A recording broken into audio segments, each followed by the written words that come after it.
Sexist, racist, homophobic. We've seen that life is not necessarily fair. I hate being judged by the way I look. Do beautiful people get better service, better deals, even better medical treatment? Discrimination. On what could turn into the largest sex discrimination lawsuit in American history. A pattern of discrimination. Large-scale discrimination. Individuals at different levels of appearance or physical attractions face much different worlds. I just wanted to stop. I'm not just some punk kid.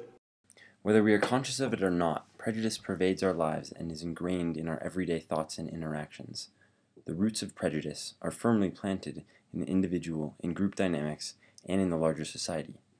It comes in a multitude of forms, from sexism and racism to nationalism and ageism. While prejudices like racism and sexism get a lot of attention in the media, appearance-based prejudice isn't so often addressed. So, to test the effects of appearance, we set up an experiment to see if people would help others differently based on appearance. Imagine driving down the street and seeing a hitchhiker, or seeing someone on the street that clearly needs help. You have to make a split-second decision whether to help or not. Either you pull the car over or just keep driving. Either you help or you go on with your day. How do we make these decisions and why? Psychological study has given us great insight into how and why humans make decisions like these. First, let's consider the enormous amount of information that we receive at every moment. Between sounds, smells, and what we see, the amount of information is nearly endless. So, in order to make sense of it all, we filter and categorize. It's not necessarily a bad thing. In fact, it's necessary. But it does have some consequences. Social categorization theory explains how we make quick decisions about the people around us. We start by forming an identity for ourselves. Identity is often based on the groups that we commonly interact with. These familiar groups become in-groups, while unfamiliar groups become out-groups. Family, for instance, is a common in-group. Based on our experiences, we form opinions about both in-groups and out-groups. These opinions or stereotypes are shortcuts for decision-making. So, do I pick up the hitchhiker? Hitchhiker A looks like a clean, friendly traveler who just needs a ride, versus hitchhiker B, who looks dirty, sketchy, and homeless.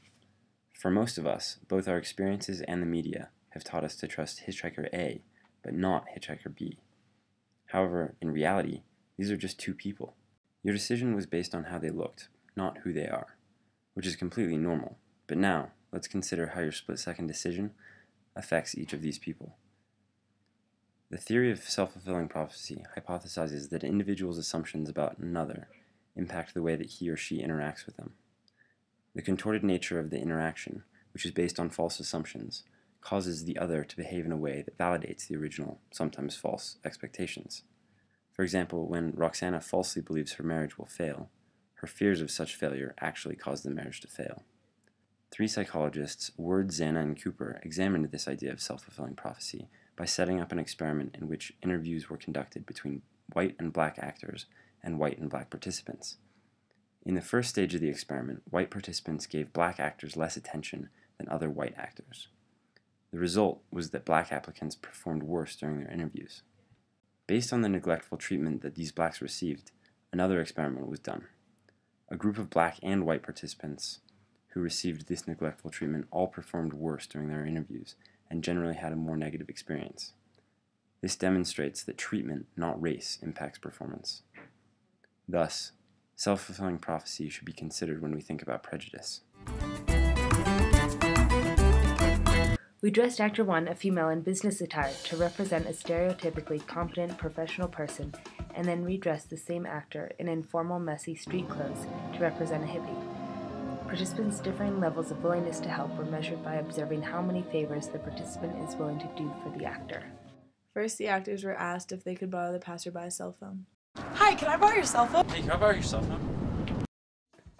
If a participant let me borrow their cell phone, I would pretend to call my friend in Denver to get his address and write it on an envelope I was carrying.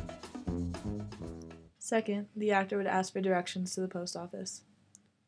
We had our female actor ask 15 individuals if she could borrow their cell phone while in informal, messy street clothes.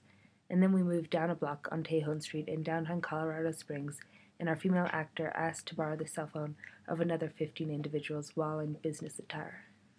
An observer discreetly took notes and recorded participants' reactions from a nearby restaurant, bench, or sitting in a car with the window down.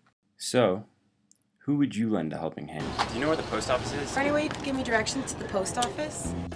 8 out of 15 participants offered to help the male actor when he was dressed in professional attire, while only 5 out of 15 offered to help him when he was dressed as the hippie stereotype. Meanwhile, 9 out of 15 participants were willing to help the female actor when she was dressed professionally, while only 1 out of 15 allowed her to borrow their phone when she was dressed as a hippie. Only 20% of participants were willing to help a person dressed as a hippie, while that number increased to 57% for a person dressed professionally. These results suggest that people show a greater willingness to help a stranger with a professional appearance than a stranger with a bohemian appearance. There are several possible reasons for this. The most intuitive explanation is that there is a difference in the trust people have for the two stereotyped characters portrayed in the experiment. The results obviously imply that people trust a hippie less than a professional. Several people would just walk straight by me without acknowledging me at all. I just felt completely objectified with the way people were looking at me. Often getting huge glances up and down, like sarcastic remarks in the way that they were just like, no, you cannot borrow my cell phone. Like I felt like I was some little like child that was gonna run away barefoot with all their things.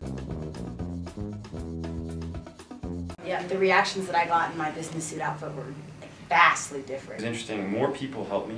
Night and day different. Like people were just totally willing to help me so much. I got like very few no's in that outfit, which was just crazy because it was like 20 minutes later. People didn't think I was going to steal their cell phone. We made it a point to sort of train ourselves not to act differently in the between the two outfits, just so that, it was literally, our appearances were different, but we were asking the same questions of people and trying to act the same way.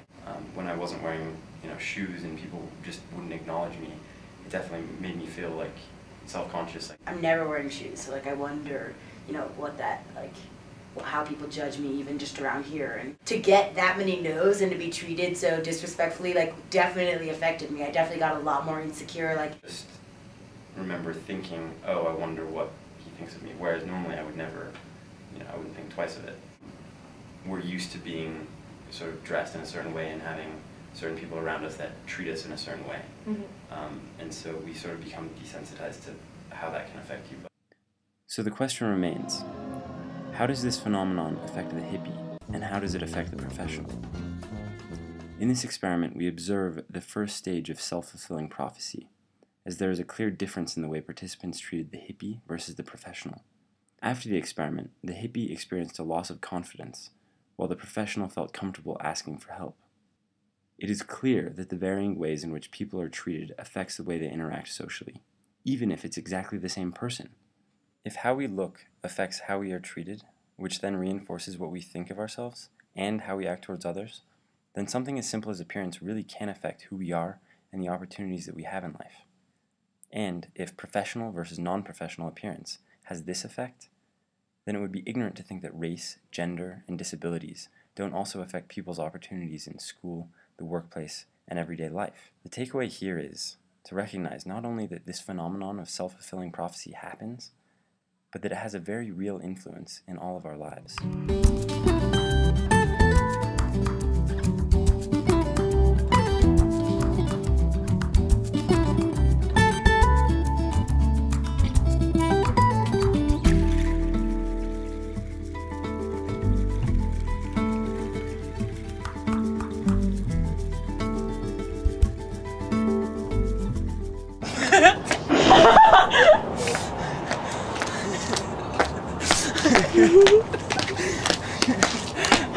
No, I didn't get it. Go.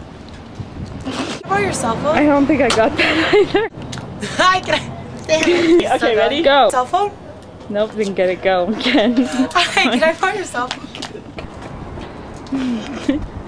Jig. You're gonna break the.